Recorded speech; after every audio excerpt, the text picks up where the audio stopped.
Study IQ IAS, अब तैयारी हुई अफोर्डेबल।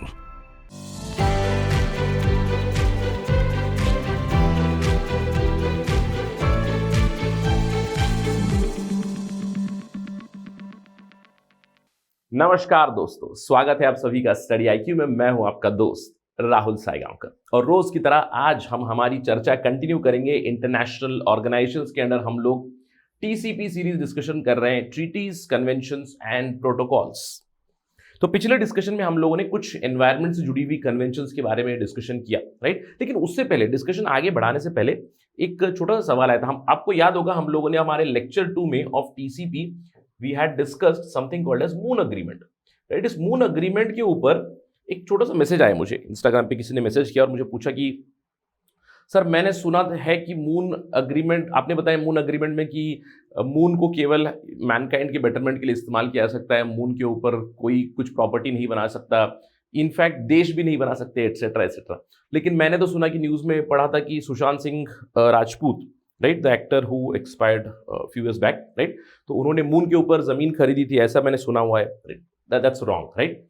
देखिए, मून के ऊपर, जैसे कि मून अग्रीमेंट में बताया, आउटर स्पेस ट्रीटी में भी था, मून अग्रीमेंट भी क्लियरली इनंसिएट किया गया है कि यहाँ पे इंडिविजुअल्स चीजें नहीं खरीद सकते। ऑल्दो कुछ चीजें, जैसे यूएस में एक मून रजिस्ट्री ऑफिस बनी हुई है जो सिंबॉलिकली चीजें करते हैं वो, but again that is not ownership of the moon. ऐसे नहीं कि सुशांत सिंह राजपूत ही थे, लेकिन दूसरे कई एक्टर्स ने इस चीज को बताया है। इनफैक्ट नासा का भी एक प्रोग्राम चलता है जहां पे आप जो स्टार्स हो गए या फिर नए प्लैनेट्स हो गए जो दूसरे गैलेक्सीज वगैरह में मिलते हैं, तो उनके नोमेनक्लेचर के लिए आप अप्लाई वगैरह कर सकते हो, but it's not ownership. Please remember, it's not ownership. तो मून के ऊपर या फिर सेलेस्टियल बॉडीज के ऊपर कोई अगर आपको कहे कि जमीन खरीदी है etcetera, that is absolutely wrong. Clear? ठीक है, I just wanted to clear this up. In fact I think किसी ने कमेंट भी किया था इसके ऊपर। रिमेंबर दैट्स नॉट ट्रू कि कोई किसी की ओनरशिप है, ये गलत है। अगर ओनरशिप होती तो गलत सभी लोग खरीदना शुरू कर देते, करेक्ट? ये नहीं है, राइट। चलिए आगे बढ़ते हैं। आज जैसे कि मैंने आपको बताया, TCP के under this is going to be again a discussion on environment. In fact हमारा एनवायरनमेंट के ऊपर मल्टीपल डिस्कशन होने वाला है।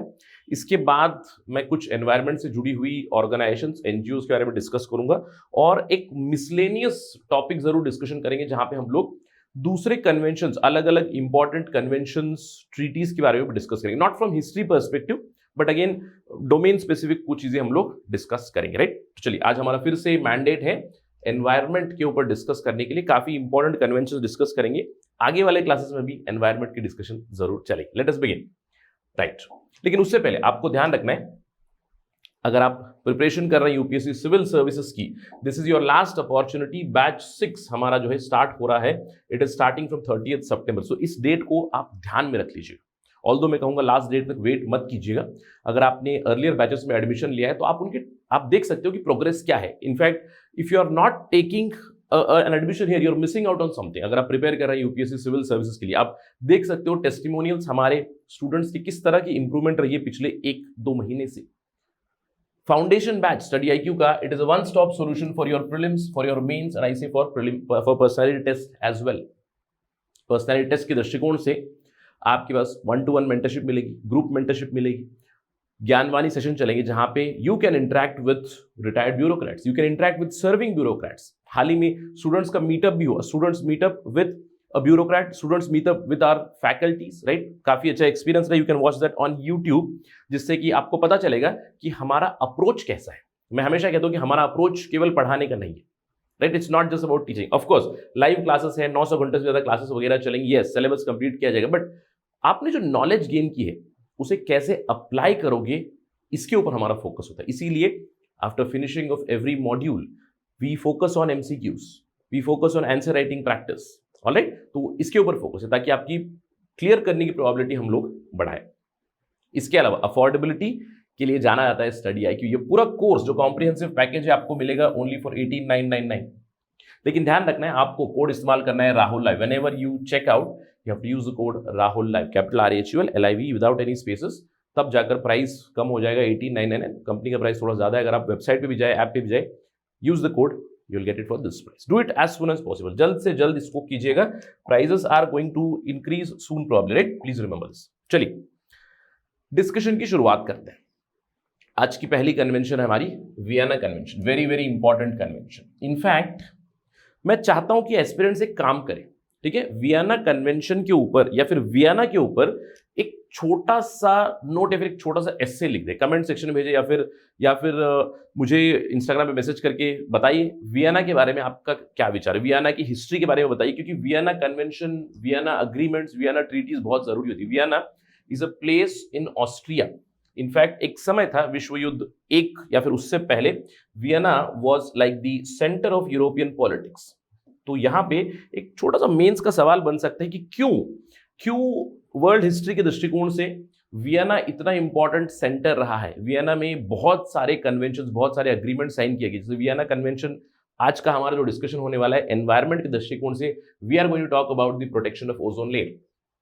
लेकिन वियना कन्वेंशन है आपके कॉन्सुलर एक्सेस पे, वियना ट्रीटीज है आपकी, बहुत जरूरी चीजें हुई है वियना में। ये क्यों हुई है, थोड़ा सा इतिहास पढ़ के एक छोटा सा स्निपेट तैयार कीजिएगा जरूर, ठीक है, और बताइएगा मुझे या फिर कमेंट सेक्शन में बताइएगा importance of Vienna, right, this is your job. चलिए वियना कन्वेंशन के बारे में बात करते हैं।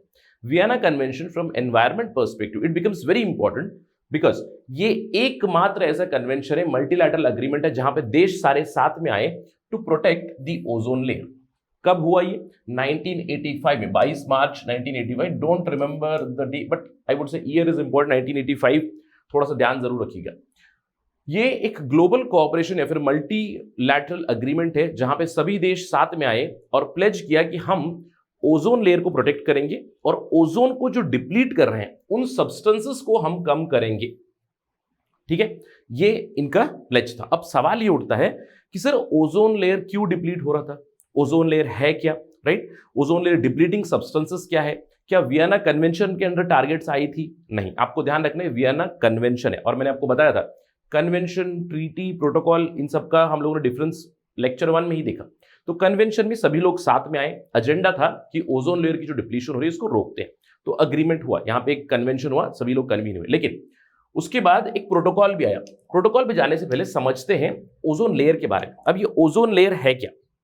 देखिए, दिस इज आवर अर्थ। अगर आप अर्थ के एटमॉस्फेयर को देखें, सबसे पहले आपको ट्रोपोस्फियर आएगा, जो हमारा common area troposphere, almost 20 kilometre तो ट्रोपोस्फियर आएगा। उसके ऊपर आपको स्ट्रेटोस्फियर मिलेगा। स्ट्रेटोस्फियर के ऊपर एक छोटी सी, रिमेंबर, एक छोटी सी 3 मिलीमीटर की एक लेयर बनी हुई है ओजोन की। अब ओजोन क्या है? Ozone is 3 molecules of oxygen together, ozone gas, ठीक है। तो ये एक लेयर है। अब इसी के ऊपर हमारा प्राइमरी फोकस रहेगा। अब ओजोन लेयर इतना जरूरी क्यों होता है? क्योंकि हमारे एटमॉस्फेयर में स्ट्रेटोस्फीयर के जस्ट ऊपर ओजोन लेयर बना हुआ है, एक 3 mm थिक। इसकी वजह से हम सब लोग, मैं कह सकता हूं कि जिंदा है। क्यों? क्योंकि ओजोन लेयर सन से जो अल्ट्रावायलेट रेडिएशन आती है, यूवी रेडिएशन, उससे हमें प्रोटेक्ट करता है, यानी कि यूवी रेडिएशन को एब्जॉर्ब करता है अल्ट्रावायलेट ओजोन लेयर। इनफैक्ट पूरे अर्थ में जो 90% ओजोन मिलता है, O3, it is found in the stratosphere itself. अगर समझ लीजिए ओजोन हमारे ट्रोपोस्फियर में मिले, अगर ozone gas if it is found in our troposphere, it can be considered as a pollutant. वो एक पोल्यूटेंट बन सकता है, पोल्यूटेंट है मैं कहूंगा। क्यों? क्योंकि देखिए ओजोन, नॉर्मली आपका ओजोन व्हीकुलर एग्जॉस्ट में आता है। जो इंजन होते हैं, आपकी डीजल इंजन हो गई, आपकी पेट्रोल इंजन हो गई, इंजन से जो एग्जॉस्ट आता है उसमें भी आपको ओजोन आता है। अगर ओजोन ट्रोपोस्फियर में है, वो पोल्यूटेंट क्यों बनता है? क्योंकि ओजोन दूसरे नाइट्रोजन बेस्ड ऑक्साइड्स के साथ रिएक्ट करता है एट हायर टेम्परेचर्स, जिससे कि हमें स्मॉग मिलता है, या फिर फोटोकेमिकल स्मॉग जो हम लोग कहते हैं, it is responsible creation of that, ठीक है। तो ओजोन अगर ट्रोपोस्फियर में हो, इट इज प्रॉब्लमेटिक। स्ट्रेटोस्फियर में तो बहुत ही अच्छा है, हम सब बच जाते हैं उससे, ठीक है। That is the importance. और ओजोन लेयर कहां मिलता है? स्ट्रेटोस्फियर में मिलता है। किससे बचाता है हमें? अल्ट्रावायलेट रेस से बचाता है, जिसकी वजह से हम सभी जिंदा है। ऑलराइट, अब सवाल ये उठता है कि सर ओजोन लेयर के बारे में समझ गया, लेकिन ओजोन लेयर डिप्लीट क्यों हो रहा है? ओजोन लेयर डिप्लीशन का मतलब क्या है और वियना कन्वेंशन की जरूरत क्यों पड़ी? देखिए, 3 साइंटिस्ट थे जिन्होंने वे बैक इन 1974 इस चीज को हाईलाइट किया। ओजोन लेयर के बारे में उन्होंने कुछ चीज बताई। तीन जो स्कॉलर्स थे, जो साइंटिस्ट थे, मारियो मोलिनो, शेरवुड रोलैंड और पॉल क्रटजन, इन तीनों ने एक पेपर पब्लिश किया जिसमें उन्होंने बताया कि अर्थ का जो ओजोन लेयर है, O3 का लेयर है, वो धीरे धीरे डिप्लीट हो रहा है। इट इज डिप्लीटिंग, उसके साथ प्रॉब्लम चल रही है, उसकी थिकनेस कम हो रही है। ये उन्होंने हाईलाइट करके बताया। उन्होंने कहा इसका कारण क्या है, उसका कारण है CFCs, क्लोरोफ्लोरोकार्बन। अब एक चीज आपको ध्यान रखनी है, केवल CFC नहीं है, इनफैक्ट CFC बेस्ड जो भी आते हैं, क्लोरीन, ब्रोमीन, फ्लोरीन बेस्ड जो भी केमिकल्स आते हैं, वो हम लोग बहुत हद में रेफ्रिजरेंट के तौर पे इस्तेमाल करते हैं। रेफ्रिजरेंट हो गया आपकी, या फिर आपको जो ड्राई क्लीनिंग होती है, ड्राई क्लीनिंग में लिक्विड इस्तेमाल करते हैं हमारे, राइट। टेट्रा टेट्रा क्लोरो हम लोग इस्तेमाल करते हैं, क्लोरोफॉर्म हो गया, इन सभी चीजों से क्लोरीन निकलता है, राइट। और chlorine is responsible, basically chlorine, bromine, जो हैलोजेंस हम लोग कहते हैं, they are responsible for depletion of the ozone layer. जब ये चीजें स्ट्रेटोस्फीयर में पहुंचती हैं, वो एक कैटालिटिक रिएक्शन में इन्वॉल्व हो जाती है, जिससे कि ऑक्सीजन, 3 मॉलिक्यूल ऑक्सीजन के होते हैं, ओजोन उसको डिप्लीट करते हैं। ये इन्होंने हाईलाइट किया बैक इन 1974, लेकिन दुनिया की इवेंचुअली आंखें खुली ऑलमोस्ट एक दशक बाद, जहां पे हम लोगों ने वियना कन्वेंशन साइन किया। अब सवाल उठता है कि कैसे कैसे रिएक्शन होता है, क्या होता है। इन तीनों ने बताया कि जो क्लोरीन मॉलिक्यूल है, अब क्लोरीन का मैं एग्जांपल बता रहा हूं, लेकिन ध्यान रखना है हैलोजन से भी होता है। क्लोरीन जो है, जैसे आपकी स्ट्रेटोस्फीयर में पहुंच गया, वंस इट रीचेस स्ट्रेटोस्फीयर, तो वहां पे आपको ओजोन मिलेगा, यहां पे आपको O3 मिलेगा।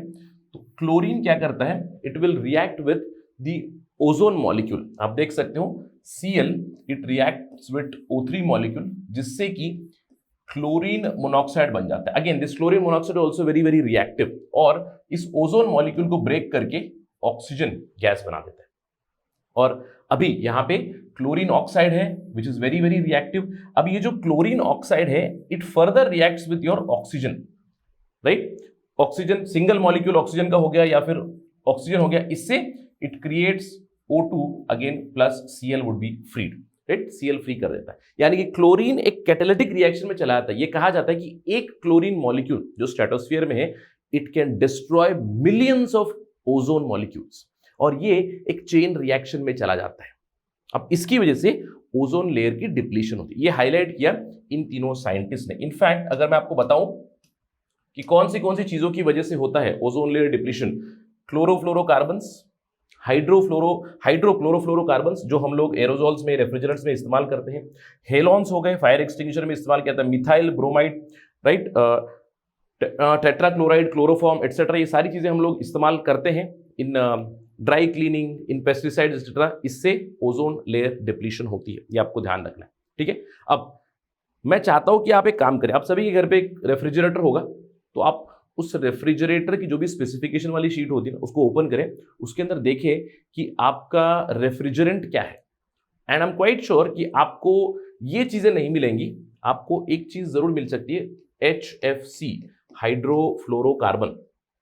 अब इसमें से क्लोरीन हट गया, तो CFC और HCFC को हटाकर हाइड्रोफ्लोरोकार्बन लाए गए। इसके साथ भी कुछ प्रॉब्लम है, हम लोग बात करेंगे थोड़ी देर में। आई एम क्वाइट श्योर ये एक्सरसाइज जरूर कीजिएगा, आपको मिलेगा। कई बार इसकी अलग अलग नोमेनक्लेचर हुई है, जैसे कि R11, R14, राइट, इस तरह के रेफ्रिजरेंट के नाम दिए जाते हैं, but majorly they are HFCs, ठीक है। तो आई होप कि क्लियर हो चुका है कि ओजोन लेयर कैसे डिप्लीट हो रहा है। अब सवाल ये उठता है कि सर आपने ओजोन लेयर के बारे में बताया, तो कई बार MCQs बन सकते हैं कि ओजोन में मेजर कैसे करता हूं, ठीक है। आपके इंफॉर्मेशन के लिए, ozone is measured in something called as Dobson unit, DU, Dobson unit. एक डॉब्सन यूनिट का मतलब क्या है? एक डॉब्सन यूनिट का मतलब है 0.01 mm thickness of ozone at standard temperature and pressure. STP मतलब 0 degree Celsius and 1 atmosphere pressure. इसीलिए ओजोन लेयर की थिकनेस कितनी होती है? नॉर्मल ओजोन लेयर की थिकनेस होती है 300 डॉब्सन यूनिट और 3 मिलीमीटर। जो हमारे अर्थ के ऊपर स्ट्रेटोस्फीयर में ओजोन लेयर है, केवल 3 मिलीमीटर थिक है। 3 मिलीमीटर थिक कितनी होती है? देखिए आपने कॉइन देखी होगी, 1 coin is approximately 1 millimetre. In fact अगर आप 3 कॉइन्स को जोड़ दो, 1 रुपए की 3 कॉइन को आप जोड़ दो, तो उतना ही होता है आपका ओजोन लेयर का थिकनेस। या फिर जो पुरानी वाली 5 रुपए की कॉइन लगती है ना, बड़ी वाली, उतना ही होगा ओजोन लेयर का थिकनेस।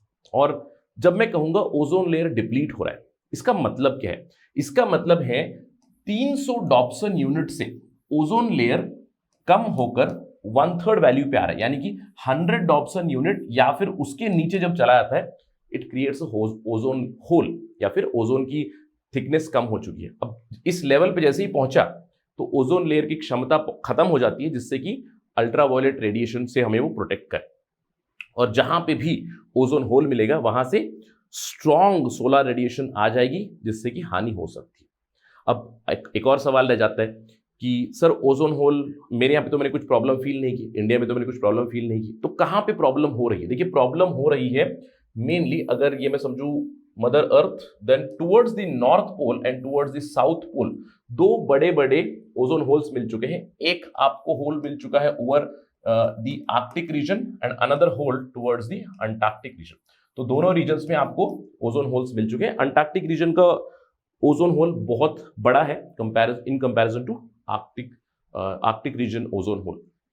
अब आप मुझे बताइएगा, क्योंकि ये मेंस बेस्ड क्वेश्चन है आपके लिए, कि ओजोन लेयर डिप्लीट हो रहा है, ओजोन होल हो रहे हैं, वो केवल नदर्न पोल और सदर्न पोल की तरफ क्यों हो रहा है? Of course it is connected to temperature for sure. तो आप मुझे बताइएगा कि ये क्यों हो रहा है। Alright, do let me know why do you find a bigger ozone hole at the Antarctic region. काफी इंटरेस्टिंग आंसर आपको मिलेगा, right? So do let me know in the comment section. Clear? अब सवाल उठता है कि सर ओजोन लेयर डिप्लीट हुआ तो उससे मुझे क्या? जैसे कि मैंने आपको बताया, इंडिया में आपने ज्यादा प्रॉब्लम्स फील नहीं की होगी, या फिर इक्वेटर के आसपास जो लोग ये ज्यादा फील नहीं किया होगा, लेकिन जो पोलर रीजन की तरफ लोग हैं उन्होंने इस चीज को फील जरूर किया। और जब भी बड़ा ओजोन होल बन जाता है तो अल्ट्रावायलेट रेडिएशन अर्थ पे पहुंच जाती है, जिससे कि स्किन बेस्ड प्रॉब्लम हो सकती है, ह्यूमंस को स्किन बेस्ड प्रॉब्लम्स, कैंसर हो सकता है, आई इरिटेशन हो जाती है, आपकी प्रोडक्टिविटी कम हो जाती है, मरीन ऑर्गेनिजम्स की प्रोडक्टिविटी कम हो जाती है। आप जानते हैं कि मरीन ऑर्गेनिजम्स बहुत सेंसिटिव होते हैं लाइट को लेकर, टेम्परेचर को लेकर, वाटर कैरेक्टरिस्टिक्स को लेकर। तो इनकमिंग रेडिएशन कम हुई तो आपकी प्रॉब्लम शुरू हो जाएगी, कोरल ब्लीचिंग हो सकती है।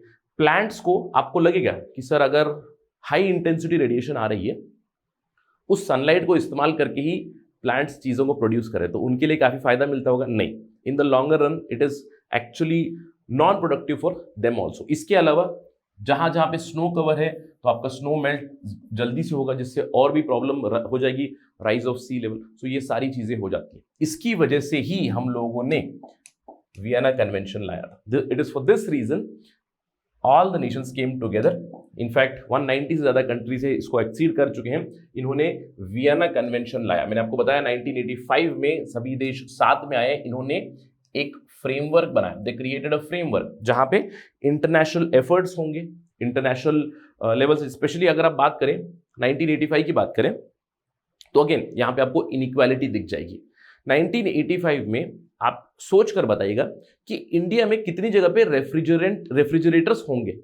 तो इंडिया हो गया, लीस्ट डेवलप कंट्रीज हो गए, डेवलपिंग कंट्रीज हो गए, उनके पास ज्यादा रेफ्रिजरेंट्स थे नहीं। इसका मतलब है develop countries are majorly responsible for ozone layer hole. तो यहां पे डेवलप कंट्रीज की तरफ से फंडिंग, वॉलंटरी कॉन्ट्रीब्यूशन की भी बात की गई, और धीरे धीरे वियना कन्वेंशन के बाद एक मॉन्ट्रियल प्रोटोकॉल आया। मॉन्ट्रियल कहां आता है? मॉन्ट्रियल इज इन कनाडा, ध्यान रखिएगा। तो मॉन्ट्रियल प्रोटोकॉल में एक फाइनल अमेंडमेंट किया गया वियना कन्वेंशन के आगे, मॉन्ट्रियल प्रोटोकॉल, जहां पे सेट टारगेट्स आ गए कि जो भी देश है जो क्लोरोफ्लोरोकार्बन हो गया, या फिर आपकी हाइड्रोक्लोरोफ्लोरोकार्बन हो गया, या फिर मिथाइल ब्रोमाइड हो गया, या फिर दूसरी जो प्रोडक्ट्स हैं अगर वो इस्तेमाल कर रहे हैं, in general in short ODS, ozone depleting substances जो है उन्हें फेज आउट करेंगे, उनका यूज कम करेंगे, और इसके कुछ टारगेट्स बने।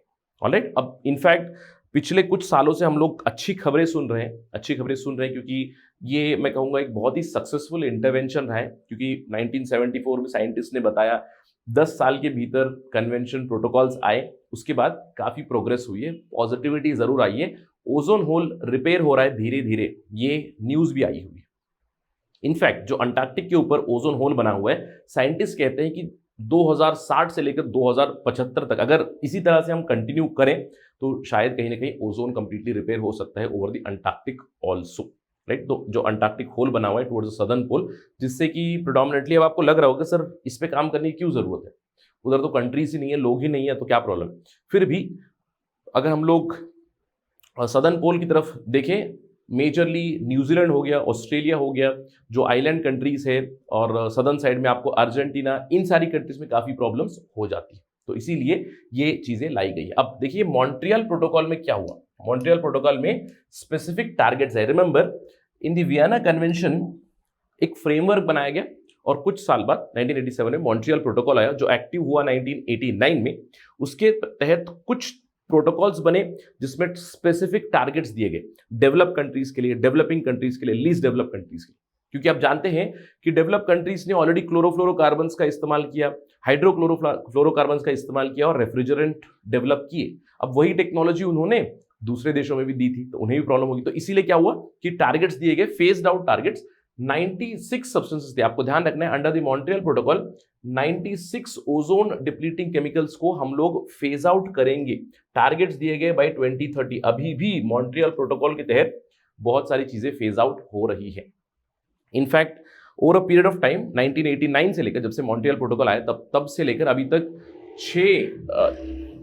छह बड़े अमेंडमेंट्स हो चुके हैं in this particular protocol. London में जो हुआ था, लंदन में एक अमेंडमेंट हुआ था, हाल ही में 2016 में किगाली में एक जरूर अमेंडमेंट हुआ है। इन 2016 the Montreal protocol it has also become responsible for reducing HFCs। ठीक है, इसको भी समझेंगे हम लोग। तो आई होप अभी तक मैं और आप एक ही पेज पर है कि वियना कन्वेंशन में हुआ क्या। वियना कन्वेंशन में हम लोगों ने एक फ्रेमवर्क बनाया to reduce ozone depleting substances. उसके बाद मॉन्ट्रियल प्रोटोकॉल आया जहां पे हम लोगों ने टारगेट सेट किए अलग अलग देशों के लिए।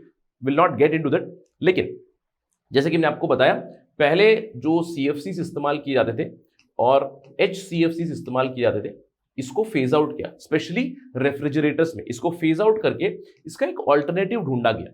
इसका ऑल्टरनेटिव बताया गया HFC, हाइड्रोफ्लोरोकार्बन्स। लेकिन रीसेंट टाइम्स में यह पता चला है कि जो हाइड्रोफ्लोरोकार्बन्स है, ऑल्दो ये ओजोन डिप्लीटिंग सब्सटेंसेस तो नहीं है, क्योंकि इससे ओजोन के ऊपर ज्यादा खतरा नहीं हो रहा है, लेकिन इसकी एक दूसरी पोटेंशियल प्रॉब्लम हो रही है, which was resolve later through the Kigali agreement, और विच इज बीइंग रिजॉल्व। मैं नहीं कहूंगा रिजॉल्व हुआ है, जो अभी किगाली एग्रीमेंट में धीरे धीरे रिजॉल्व करने की हम लोग कोशिश कर रहे हैं। क्या हुआ, जैसे कि मैंने आपको बताया, हाइड्रोफ्लोरोकार्बन्स को रिप्लेस किया, हाइड्रोक्लोरोफ्लोरोकार्बन्स को रिप्लेस करके हम लोगों ने बनाया HFC, राइट, ओनली हाइड्रोफ्लोरोकार्बन्स। अब HFC, रिमेंबर, आपको याद रखना है कि this is not a ozone depleting substance. तो मॉन्ट्रियल प्रोटोकॉल के प्रति इससे कोई प्रॉब्लम नहीं है। यानी कि मॉन्ट्रियल प्रोटोकॉल में हम लोगों ने कहा कि ODS कम करेंगे, लेकिन HFC is not technically ODS। लेकिन पता चला कि ये जो HFC है इसका बहुत हाई ग्लोबल वार्मिंग पोटेंशियल है, और ये जो HFC है it is a big big green house gas. अब इसकी वजह से क्या हुआ कि मॉन्ट्रियल प्रोटोकॉल में एक अमेंडमेंट आया, अगेन किगाली एग्रीमेंट आया 2016 में। अब किगाली कहां आता है, I think I have not written here, ध्यान रखना है किगाली कहां आता है। Kigali comes in Rwanda, right, Rwanda की कैपिटल सिटी है किगाली, ये आपको ध्यान रखना है। क्यों बता रहा हूं मैं इन सिटीज के ऊपर, हेडक्वार्टर्स के ऊपर क्यों इतना फोकस करता हूं कि सिंपल से सवाल बन सकती है, फ्रीबीज होते हैं एक्चुअली, क्योंकि मेमोरी बेस्ड क्वेश्चंस होते हैं। इसको अगर ध्यान रखोगे, थोड़ा सा याद रहेगा, मैचिंग क्वेश्चंस आ सकते हैं, करेक्ट पेयर क्वेश्चंस आ सकते हैं, या फिर आपको डायरेक्टली एक सिंपल सा क्वेश्चन आ सकता है कि किगाली कहाँ पे है, या किगाली एग्रीमेंट से जुड़ी हुई चीजें आ सकती है। तो इसके लिए ध्यान रखिएगा, ठीक है। तो किगाली में क्या किया गया, 2016 में मॉन्ट्रियल प्रोटोकॉल को अमेंड किया गया, किगाली एग्रीमेंट लाया गया, जिसके अंदर अभी हम लोग हाइड्रोफ्लोरोकार्बन्स को फेज आउट करने वाले हैं। तो अलग अलग देशों के लिए एक टारगेट दिया गया है 2047 तक, यानी कि 100 years of Indian independence symbolically, although India specific चीज नहीं थी, लेकिन फिर भी 2047 में HFC फेज डाउन करेंगे, इस तरह का एक टारगेट है। यानी कि 2019 से ऑलरेडी इसकी फेजिंग आउट शुरू हो चुकी है हाइड्रोफ्लोरोकार्बन्स की। अलग अलग देशों के टारगेट्स दिए गए हैं, अलग अलग टारगेट्स भी है, जैसे 2020 में क्या होगा, 2024 में क्या होगा, 2019 the treaty entered into force, 2033 में क्या होगा, 2047 तक कंप्लीटली हाइड्रोफ्लोरोकार्बन्स, उसका यूज, उन केमिकल्स का यूज हम लोग फेस डाउन करेंगे, बंद करेंगे, ये कहा गया है। ठीक है, क्लियर। तो ध्यान रखिएगा, तीन चीजें हम लोगों ने साथ में पढ़ी, पहली Vienna convention, Montreal protocol and then Kigali agreement. तीनों को भी आपको ध्यान रखना है, क्योंकि मेंस बेस्ड क्वेश्चन भी यहां पे आ सकते हैं, क्योंकि से इसको एग्जाम्पल के तौर पे आप दे सकते हो। अगर कहीं पे आपको सवाल आ जाएगा कि environment based treaties and conventions have not been completely successful, या फिर critically analyse the environment based conventions, जहां पे किस तरह की सक्सेस रेट आई है। ऑफ कोर्स कुछ कन्वेंशंस, कुछ ट्रीटीज का सक्सेस उतना ज्यादा नहीं है, जैसे मैं कहूंगा क्योटो प्रोटोकॉल हो गया, या फिर आपकी पेरिस क्लाइमेट एग्रीमेंट होगी, उसको अगर आप क्रिटिकल एनालाइज करने को बोलोगे तो हम आज भी उसके अंदर प्रॉब्लम्स गिनवा सकते हैं। सब लोगों ने अपनी अपनी NDC दे दी है, लेकिन एक्सपर्ट्स कहते हैं कि सभी लोगों की NDC मिलने के बाद भी क्लाइमेट चेंज से हम लोग, क्लाइमेट चेंज की प्रॉब्लम्स फिर भी रहेगी। तो एक तरफ कुछ नेगेटिव्स होते हैं, लेकिन this is a very good positive कि जल्दी से आइडेंटिफिकेशन हुई, ओजोन लेयर के साथ प्रॉब्लम क्या है आइडेंटिफाई किया, जल्दी से उस प्रॉब्लम को रिजॉल्व करने के लिए देश साथ में एक कन्वेंशन साइन किया। कन्वेंशन साइन करते ही 2 साल में उन्होंने एक प्रोटोकॉल भी बनाया, स्ट्रिक्ट टारगेट्स भी लाए। अब उस प्रोटोकॉल में भी कुछ गलती थी, HFCs उन्होंने रिप्लेस किए थे, उसके प्रति भी उन्होंने धीरे धीरे चीजों को बदला और 2016 में एक और अग्रीमेंट लाया। Clear, right. This is about the ozone depleting substances, protection of ozone layer. चलिए आगे बढ़ते हैं और एक छोटे से प्रोग्राम के बारे में डिस्कस करते हैं।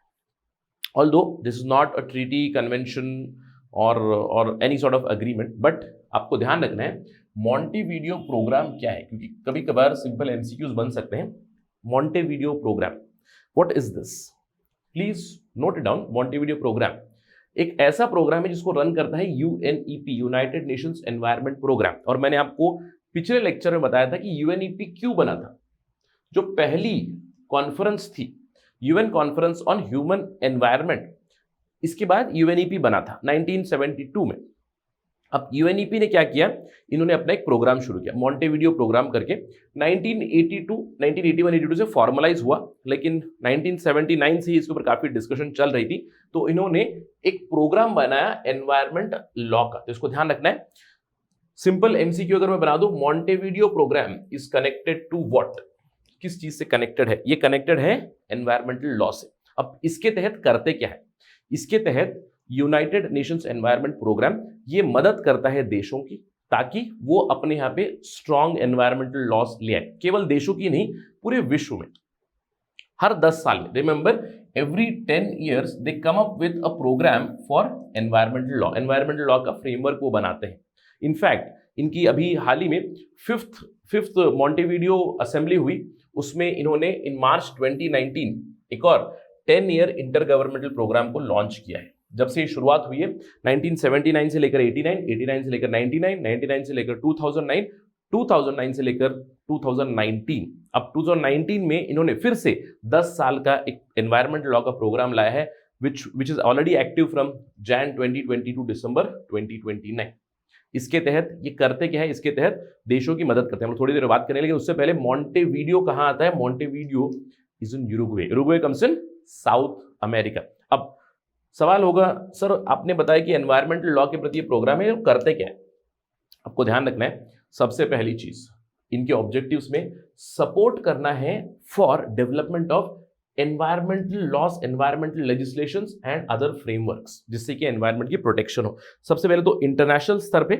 इसके अलावा ये मदद करते हैं नेशनल लेवल पे भी। अगर नेशनल लेवल पे कुछ लॉस आने हैं या फिर इनपुट्स देते हैं, जैसे हमारा वाइल्ड लाइफ प्रोटेक्शन एक्ट हो गया या फिर एनवायरमेंटल प्रोटेक्शन एक्ट होगा, दूसरे एक्ट्स हो गए, तो उसमें भी काफी मदद करते हैं। इसके अलावा they also help in capacity building for bringing effective environmental protection measures. अलग अलग स्टेक होल्डर्स को इंक्लूड करते हैं।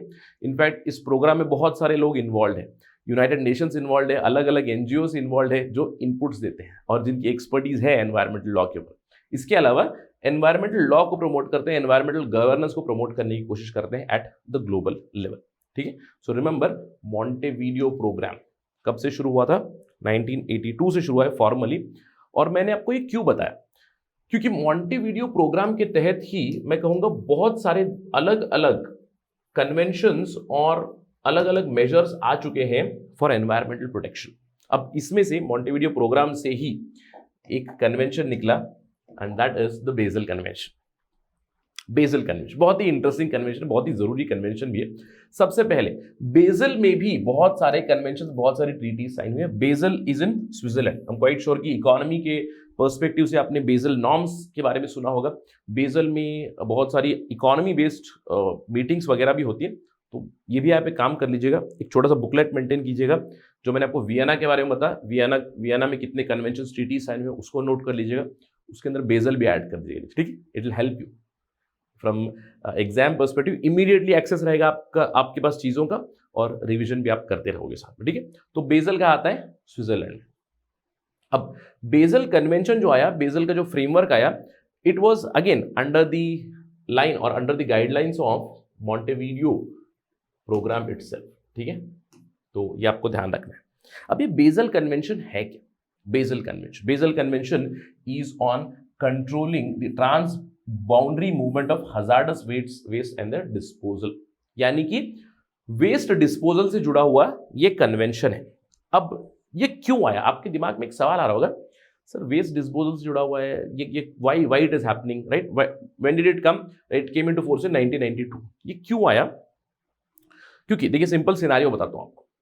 अब समझ लीजिए कि आपका घर है, आपके पड़ोसी है, और अगर देखिए आप डे टू डे लिविंग में कूड़ा होता है, कचरा होता है, वेस्ट होता है, राइट, तो एक जगह है आपके घर से 50 मीटर 100 मीटर दूरी पे है, जहां पे एमसीडी का, म्यूनसिपालिटी का जो भी है, वहां पे आपका कलेक्शन सेंटर है।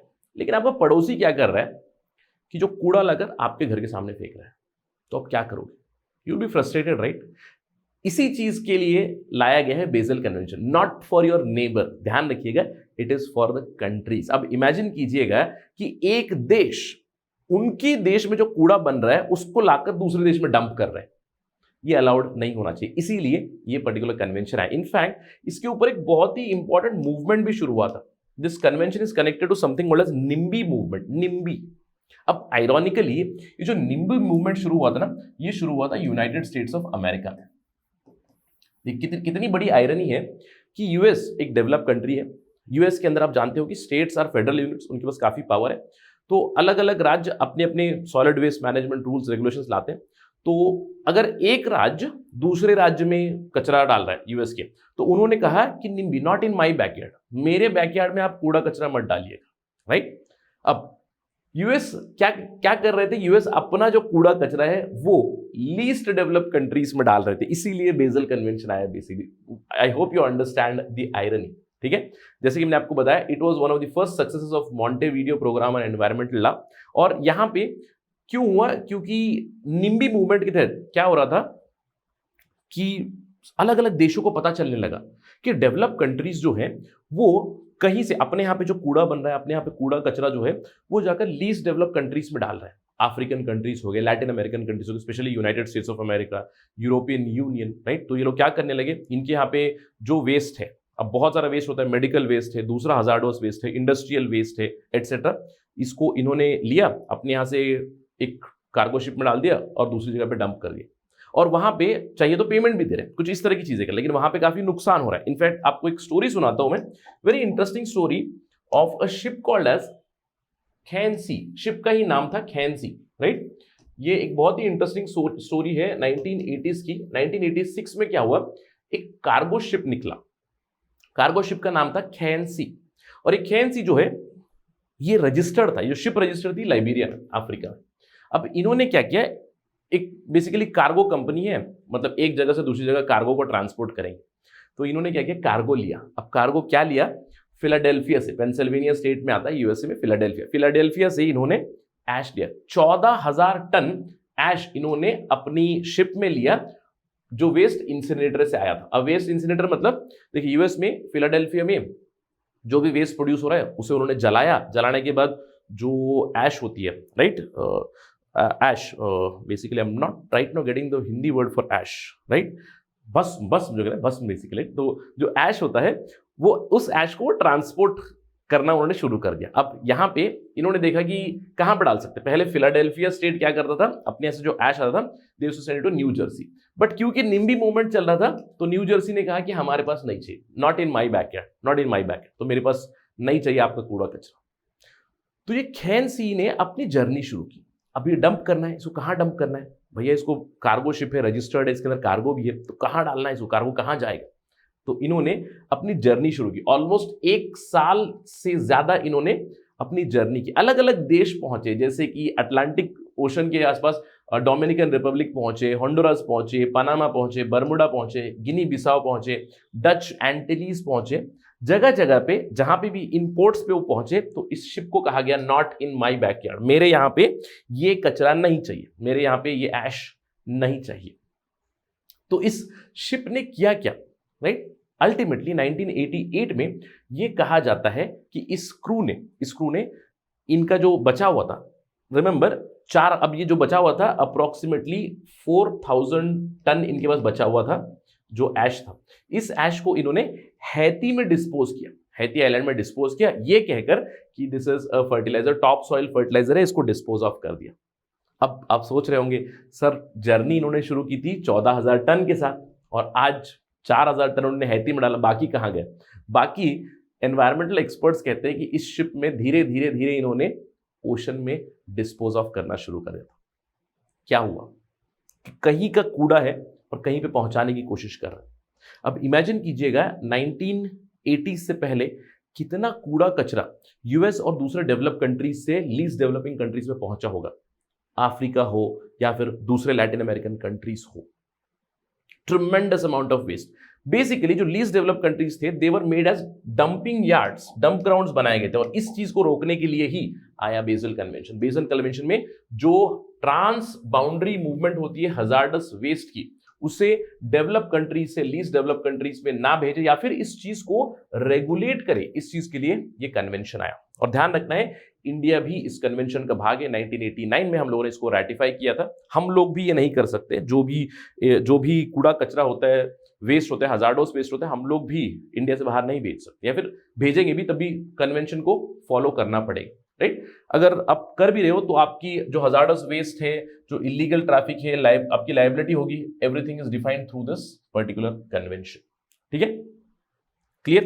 अब आपको ध्यान रखना है कि सर अभी भी करते हैं क्या? एब्सोल्युटली अभी भी करते हैं, इस कन्वेंशन का पालन करते हुए करते हैं, ठीक है। इनफैक्ट मैंने आपको इंडिया की बात की, यानी कि करते हैं in the sense the waste जो आता है, वेस्ट जो डंप होता है अभी भी डेवलप कंट्रीज से लीस्ट डेवलप कंट्रीज को जाता है। जैसे मैंने इंडिया की बात की, इंडिया ने कन्वेंशन को एक्सीड किया हुआ है, यानी कि इंडिया जो वेस्ट रहेगा उसको प्रोसेस करने की कोशिश करते हैं, दूसरी जगह पे नहीं भेजेंगे। लेकिन अगर हम लोग 21st सेंचुरी की बात करें, आज की बात करें, नई तरह का वेस्ट आ चुका है, ई वेस्ट। और आपने सुना होगा ई वेस्ट के बारे में। ई वेस्ट का मतलब है electronic waste, mobile phones dispose, screens dispose. जैसे अब ये जो पैनल है, इंटरैक्टिव पैनल, 10 साल बाद अगेन हाइपोथेटिकल सिनेरियो होता है, 10 साल बाद डिस्पोज ऑफ करना पड़ेगा, 15 साल बाद डिस्पोज ऑफ करना, कहाँ करेंगे? It is e waste. तो इस ई वेस्ट को अभी भी India is also one of the hub of e waste processing. तो बहुत सारा ई वेस्ट यूएस से, सिंगापुर से, साउथ ईस्ट एशियन कंट्री से, यूरोप से इंडिया में आता है for processing. So India is also one of the grounds. ध्यान रखिएगा कि ई वेस्ट के लिए नॉर्म्स धीरे धीरे बन रहे हैं, लेकिन इस पर्टिकुलर कन्वेंशन में radioactive waste is not covered, क्योंकि रेडियो एक्टिव वेस्ट को दूसरे एग्रीमेंट, दूसरे ट्रीटीज कवर करते हैं। ध्यान रखिए, ठीक है, radioactive waste is not covered. और इस कन्वेंशन को इंप्लीमेंट करने के लिए, मॉनिटर करने के लिए कोई तो चाहिए। तो मॉनिटरिंग के लिए एक बेसल एक्शन नेटवर्क बना है, बैन, एक चैरिटेबल सिविल सोसाइटी ऑर्गेनाइजेशन है जो एक वॉचडॉग है इस चीज का, बेसल कन्वेंशन का वॉचडॉग है कि क्या सभी देश कन्वेंशन को फॉलो कर रहे हैं या नहीं, कोई वायलेट कर रहा है क्या, पता। इसके अलावा बहुत सारे दूसरे एनजीओ से, आपने ग्रीन पीस का नाम सुना होगा, आपने दूसरे एनजीओ का नाम सुना होगा, एनवायरमेंट बेस्ड एनजीओ, वो भी इसके प्रति काम करते हैं। इनफैक्ट जो मैंने आपको हैती की स्टोरी बताई थी, तो हैती में क्या हुआ था, जो खैन सी शिप थी, उन्होंने 4,000 टन ऐश तो अपना वहां पे उन्होंने डंप कर दिया, कह दिया कि टॉप सॉइल फर्टिलाइजर है। अब हैती सरकार को ग्रीन पीस ने इन्फॉर्म किया था कि it is not actually top soil fertiliser, it is ash, it is waste. तो इसके बाद अथॉरिटीज ने एक ऑर्डर जारी किया खैन सी शिप को कि आपने जो भी डिस्पोज ऑफ किया उसको आप वापस ले लीजिए एज अ कार्गो। ये कहा जाता है कि खैन सी डिसअपियर्ड, मतलब वो पोर्ट से भाग गए। ये एक इंटरेस्टिंग स्टोरी है जो आपको मैं बताना चाह रहा था कि किस तरह से डेवलप कंट्रीज, डेवलपिंग और लीस्ट डेवलप कंट्रीज को एक्सप्लॉइट करते हैं, अपना कूड़ा कचरा, waste, hazardous waste, the dump elsewhere. और मैंने आपको बताया कि कन्वेंशन का अभी पालन होता है। इसका मतलब है कि सर क्या आज ये जो डेवलप कंट्रीज है एब्सोल्युटली बहुत ज्यादा वेस्ट जनरेट करते हैं, तो क्या उसको प्रोसेस कर रहे हैं? तो ऑफ कोर्स कहीं ना कहीं ट्रांसफर कर रहे हैं एज पर द कन्वेंशन। इसी के लिए एक प्रोटोकॉल भी आया था, Basel protocol in 1999, which can be considered as an addendum या फिर amendment agreement to the Basel convention. और यहां पे इसको in short liability and compensation protocol भी कहा जाता है। 1999 में आया था। अब इस प्रोटोकॉल के तहत क्या किया गया कि अगर आप हजार्डोस वेस्ट, अगर आप कोई भी चीज भेज रहे हो तो उसके प्रति लायबिलिटी आपकी रहेगी, आपको कॉम्पेंसेशन भी देना है। तो इस प्रोटोकॉल का ऑब्जेक्टिव ये था, अगेन डेवलप कंट्रीज ने इसको नेगोशिएट किया कि एक कॉम्प्रिहेंसिव प्रोग्राम बनाए, कॉम्प्रिहेंसिव फ्रेमवर्क बनाए, जिससे कि लायबिलिटी और कॉम्पेंसेशन, जो वेस्ट भेजा जा रहा है दूसरे कंट्रीज में, उसके प्रति आपकी लायबिलिटी रहेगी, ट्रांसफर में आपकी लायबिलिटी रहेगी। इसके अलावा जो देश भेज रहा है वो फाइनेंशियली रिस्पॉन्सिबल रहेगा किसी भी इंसिडेंट के लिए, किसी भी चीज के लिए। तो इसका मतलब क्या है, अभी भी ये चीजें चलती है, बस ये है कि पेमेंट की जाती है। ठीक है, समझ गया? तो that is the basic idea of the Basel convention and Basel protocol 1999, इसको ध्यान रखना है। ठीक है, राइट। चलिए आगे बढ़ते, let's move on and talk about the next summit. Although it is not a convention, it is not agreement, it is not protocol, एक समिट है, क्योंकि इस समिट से अलग अलग कन्वेंशंस की शुरुआत हुई। इसीलिए मैं रियो समिट के बारे में बात करूं। इनफैक्ट इससे पहले मैंने आपके साथ स्टॉकहोम कॉन्फ्रेंस के बारे में बात की थी 1972 के एग्जैक्टली 20 साल बाद रियो समिट हुई 1992 में। रियो समिट को अर्थ समिट भी कहा जाता है, remember, very important, earth summit भी कहा जाता है। It is United Nations conference on environment and development, UNCED in short. It was held in Rio. अब देखिए रियो कहां पे था? Rio de Janeiro is a very important city in Brazil. तो आप मुझे बताइएगा, बहुत सारे सवाल पूछ रहा हूं आज मैं, कमेंट कीजिएगा जरूर। Rio, is it the capital city of Brazil? Do let me no.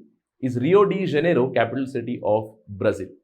Yes और नो। अगर नहीं है तो दूसरा कौन से बताइए, अगर है तब भी यस करके बताइए। ठीक है, रियो में आपको पता है, रियो में ओलंपिक्स भी होते हैं, Rio was centre of Olympics also. ये एक ग्लोबल कॉन्फ्रेंस थी which was held on the 20th anniversary of the Stockholm convention, जो हम लोगों ने चर्चा की। यहां पे 170 से भी ज्यादा देश साथ में आए। इनफैक्ट इसको हम लोग कह सकते हैं a landmark in terms of environmental movement. यहां पे NGOs, nations, different organisations, private sector organisation सभी साथ में आए, जहां पे मैसिव एफर्ट, मैसिव एक इंप्रूवमेंट हुआ, मैसिव अवेयरनेस हुई with respect to environment. In fact इसी समिट के चलते आज भी काफी कंटिन्यूशन चल रही है। रियो समिट के बाद there have been Rio +10, Rio +20 summits, right? तो उसके बारे में हम लोग चर्चा जरूर करेंगे। लेकिन रियो समिट में हुआ क्या, वेरी इंपॉर्टेंट, क्योंकि इसी से हम लोग आगे कंटिन्यूशन करेंगे कि रियो समिट में हुआ क्या। Rio summit was one of the successful summits, जहां पे कुछ इंपॉर्टेंट चीजें हुई, कुछ important conventions were open for signatures. क्या हुआ रियो समिट में? सबसे पहले एजेंडा 21 आया। हम लोग एजेंडा 21 के बारे में चर्चा करेंगे। इसके अलावा डिक्लेरेशन ऑफ सस्टेनेबल डेवलपमेंट आया, it is also called Rio declaration. Rio declaration में यह कहा गया कि सस्टेनेबल डेवलपमेंट हो सकता है और सस्टेनेबल डेवलपमेंट ही हमारा उद्देश्य है। सस्टेनेबल डेवलपमेंट मतलब सतत विकास, जिससे कि फ्यूचर जनरेशंस को भी प्रॉब्लम ना हो। आज भी आर्थिक विकास हो, इकोनॉमिक डेवलपमेंट हो, इंक्लूसिव ग्रोथ हो, लेकिन उसकी वजह से आने वाली पीढ़ी को, आने वाली जनरेशन को कोई प्रॉब्लम ना हो। सतत विकास के गोल्स भी आ चुके हैं, आप जानते हैं, ठीक है। सस्टेनेबल डेवलपमेंट कैन भी आ चुके। इसके अलावा फॉरेस्ट प्रिंसिपल्स है, फॉरेस्ट प्रिंसिपल्स मतलब फॉरेस्ट मैनेजमेंट के प्रिंसिपल्स आए, but we are not going to get into that, लेकिन हम लोग एजेंडा 21 के बारे में बात करेंगे। इसके अलावा 3 इंपॉर्टेंट कन्वेंशंस आई, convention on biodiversity, United Nations convention, framework convention on climate change and United Nations convention to combat desertification. 3 conventions were open for signature. ध्यान रखिएगा, CBD again 1992 it opened for signatures, UNFCCC that also started in 1992, लेकिन UNCCD United Nations Convention to Combat Desertification 1994 2 साल बाद आया, लेकिन उसकी भी शुरुआत हम लोग कह सकते हैं कहीं ना कहीं it started from the Rio summit itself. तो अगर MCQ में आया कि which conventions have the roots in the Rio summit, ये तीनों कन्वेंशन अगर आप चूज करोगे that would be right it's. ध्यान रखिए आप, there is no need to eliminate UNCCD. UNCCD although 1994 है, but we can say it began in Rio Summit itself. ठीक है, तो हमारी आने वाली डिस्कशन में हम लोग इन तीनों कन्वेंशंस को कवर करेंगे एट डेप्थ, क्योंकि तीनों कन्वेंशंस बहुत जरूरी है एग्जाम के दृष्टिकोण से। क्योंकि CBD जो है, कन्वेंशन ऑन बायोडाइवर्सिटी, उसके चलते इंडिया में बायोडाइवर्सिटी एक्ट भी आया लेटर ऑन। बायोडाइवर्सिटी जुड़े हुए अलग अलग सप्लीमेंट्री एग्रीमेंट्स या फिर अमेंडमेंट्स भी आए, जैसे कि नागोया प्रोटोकॉल आया, आपके आईची बायोडाइवर्सिटी टारगेट्स आए, UNFCCC में क्योटो प्रोटोकॉल आया, आज हम लोग पेरिस क्लाइमेट एग्रीमेंट की बात करते हैं, क्योटो प्रोटोकॉल 1, क्योटो प्रोटोकॉल 2, बहुत सारी चीजें आई। UNCCD में भी बहुत सारी डेवलपमेंट हुई जिसके ऊपर हम लोग फोकस करेंगे। लेकिन आज हम हमारा जो डिस्कशन है, let us and it with the concept of agenda 21। ये एजेंडा 21 है क्या? आपको ध्यान रखना है, एजेंडा 21 कब आया? Agenda 21 came in 1992 with the Rio summit only. This is something which is very important, with the Rio summit only. सबसे पहली चीज, सिंपल सवाल अगर मैं बना दूं, agenda 21 which was released in 1992 the Rio summit what does 21 stand for? 21 का मतलब क्या है? ध्यान रखना है 21 इज 21st सेंचुरी, 21वीं सदी की बात करते हैं, ठीक है? So do not get confused, 21st century. So agenda 21 है क्या? एक कॉम्प्रिहेंसिव प्लान ऑफ एक्शन है जहां पे international organisations, national governments, local body सभी को साथ में लाते हैं basically for with the aim of sustainable development. यानी कि सस्टेनेबल डेवलपमेंट होना है, एनवायरनमेंट को बचाना है, ह्यूमंस के जो इशू है उसको रिजॉल्व करना है, जो भी ह्यूमन की वजह से एनवायरनमेंट के ऊपर इंपैक्ट हो रहा है इसको भी कम करना है। इन सभी चीजों के लिए कॉम्प्रिहेंसिव प्लान है एजेंडा 21। एजेंडा 21 के साथ ही रियो डिक्लेरेशन भी आया, Rio declaration on sustainable development. इसके अलावा फॉरेस्ट प्रिंसिपल जो आते हैं, statement of principles of forest management भी आया 1992 में ही। और इस एजेंडा 21 को, फॉरेस्ट प्रिंसिपल्स को, सस्टेनेबल डेवलपमेंट की आइडिया को इंप्लीमेंट करने के लिए उसी साल 1992 में एक कमीशन को भी लाएगा, commission on sustainable development, CSD। और ध्यान रखना आज भी हमारा एजेंडा 21 इंप्लीमेंट हो रहा है, रिमेंबर दैट, ठीक है? Agenda 21 it continues. ऑलराइट, अब कई बार ऐसा होता है कि सर ये एजेंडा 21 एग्जैक्टली है क्या? स्टूडेंट्स थोड़ा सा कंफ्यूज हो सकते हैं। What exactly is agenda 21? Is it only connected to environment? क्या ये केवल एनवायरनमेंट से जुड़ी हुई चीज है?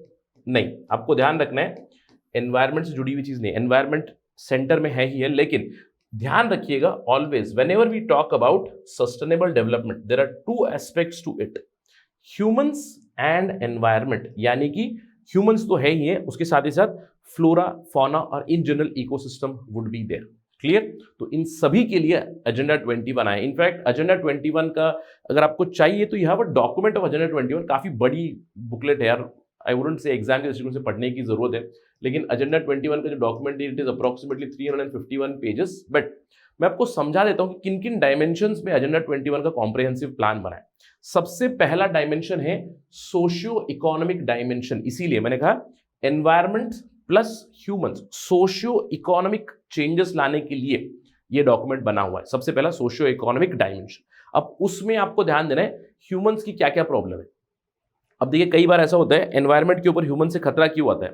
पॉवर्टी की वजह से। पॉवर्टी की वजह से क्या होता है कि अगर देखिए पॉवर्टी है तो मैं क्लीन एनर्जी इस्तेमाल नहीं कर पा रहा हूँ, यानी कि मैं गैस सिलेंडर नहीं खरीद सकता, मेरे पास पैसे नहीं, तो मैं क्या करूंगा? मैं जाऊंगा जंगल में, मैं वुड लेके आऊंगा, जलाऊंगा, तो वुड जलेगा तो गैस रिलीज होगा, ग्रीन हाउस गैसेस जा रहे हैं, तो दैट इज अ प्रॉब्लम। तो यहाँ पे they focus on combating poverty, they focus on the changing of consumption pattern. Specially develop countries में आपको जरूरत नहीं है, अब एक इंसान के पास यार दो मोबाइल है, दो लैपटॉप, बहुत सारी चीजें पड़ी, आईपैड पड़े, क्या इतनी जरूरत है? कंजम्पशन पैटर्न को बदलिएगा। इसीलिए हम लोग हमेशा कहते हैं कि इंडिया में per capita green house gas emission अभी भी बहुत कम है। इंडिया में पॉपुलेशन है 135 करोड़ अप्रोक्सीमेट नंबर, यूएस में 35 करोड़ है, यानी कि हम लोग 100 करोड़ ज्यादा है यूएस पॉपुलेशन से भी, अंदाजा नंबर्स बता रहा हूं आपको मैं। लेकिन हमारा जो कार्बन फुटप्रिंट है प्रत्येक इंसान का वो यूएस पॉपुलेशन से भी कम है। इंडिविजुअली यूएस पर कैपिटा एक इंसान के अगर हम लोग कैलकुलेट करें, एक इंसान बहुत ज्यादा ग्रीन हाउस गैस एमिट करता है। क्यों? बिकॉज ऑफ कंजम्पशन पैटर्न, इसको बदलना है। इसके अलावा डेमोग्राफिक डायनामिक्स सस्टेनेबल होनी चाहिए, ह्यूमन हेल्थ को अच्छे से करना है, ह्यूमन सेटलमेंट अच्छे से करनी है, राइट? तो एनवायरमेंट और ह्यूमन को इंटीग्रेट करने की कोशिश कर रहे हैं। तो ध्यान रखिएगा, not just socio economic, I would से even political, social, economic, cultural steps होंगे यहाँ पे, जिससे कि हम लोग बदलाव लाए, इंसान और एनवायरमेंट सुख शांति से रहे, सस्टेनेबली रहे। इसके अलावा दूसरा डायमेंशन है conservation and management resources for development. Again sustainable development का दृष्टिकोण, फ्रेजाइल इकोसिस्टम्स को कैसे बचाए, बायोडाइवर्सिटी को कैसे बचाए, वेटलैंड्स को कैसे बचाए, टॉक्सिक केमिकल्स को कैसे कम करे। सेकेंड डायमेंशन है दिस वन। थर्ड डायमेंशन, तीसरा डायमेंशन क्या है? तीसरा डायमेंशन है strengthening the role of groups. Major groups जो है उनका रोल स्ट्रेंथन करें। मेजर ग्रुप्स कौन? डेवलप कंट्रीज हो गए, उनका क्या रोल होगा? डेवलपिंग कंट्रीज हो गए, उनका क्या रोल होगा? वल्नरेबल ग्रुप्स क्या है जिनके ऊपर फोकस होना चाहिए? वुमेन ग्रुप हो गए या फिर एल्डरली हो गए, चिल्ड्रन हो गए, उनके ऊपर इंपैक्ट हो रहा है, focus on that.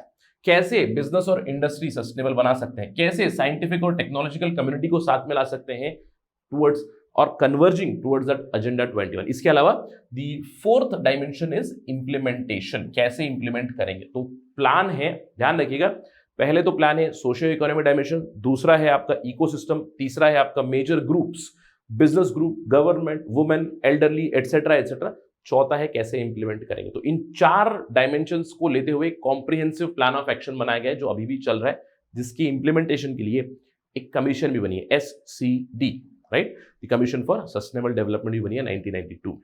That is basically the agenda 21। I hope कि इससे क्लियर हो गया होगा। ऑल्दो अगर आपको और भी ज्यादा इंफॉर्मेशन चाहिए, you can always refer this particular report, but I would से नॉट वेरी नेसेसरी, ठीक है, नॉट वेरी नेसेसरी।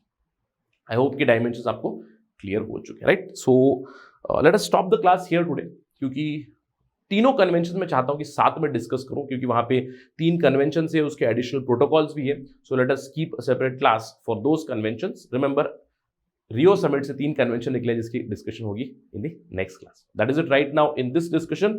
आपको ध्यान रखना है, you can always follow me on my social media handle. अगर आपको कोई सवाल है, कोई डाउट है, जैसे अभी फिलहाल आई have not started live classes, इसलिए हमारी इंटरेक्शन नहीं हो रही। अगर आप डाउट पूछे तो क्लियर कर रहे तभी, लेकिन इंस्टाग्राम पे किसी ने मैसेज किया, मैंने बताया आपको मून अग्रीमेंट के बारे में। I hope things are clear now, right. So you can interact with me on this particular ID.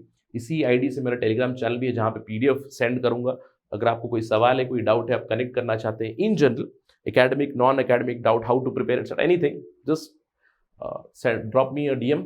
I do respond on Saturdays and Sundays, right? Thank you for watching this video. Till we meet next time, stay safe, stick to the schedule. Jai Hind. Study IQ IAS, अब तैयारी हुई affordable.